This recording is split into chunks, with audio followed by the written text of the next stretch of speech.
Տասնամյակների անվստահությունից ու թշնամանքից հետո Հայաստանի և Ադրբեջանի միջև վստահության ձևավորման նոր դարաշրջան է սկսվել։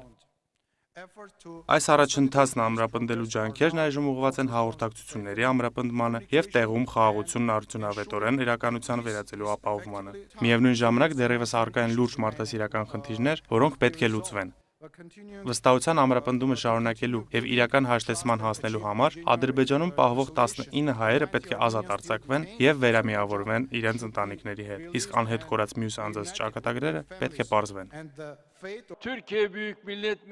Թուրքիայի արտաքին քաղաքականության առաջնահերթությունը, որը մենք կառուցել ենք մարդասիրական արժեքների վրա, հակամարտությունների խաղաղ կարգավորումն է անկախ դրանց աշխարհագրական դիրքից։ Ակնհայտ է, որ ոչ մի լուծում, որում տարածաշրջանի երկրների հիմնական դերակատարներ չեն, չի կարող հանգեցնել խաղաղության և անվտանգության որոնմանը։ Մենք գնահատում ենք Հարավային Կովկասում խաղաղ և բարգավաճ ապագա կառուցելու ուղղությամբ ձեռնարկված քայլերը։ Հուսով ենք, որ սա օրինակ կծառայի ամբողջ աշխարհի համար։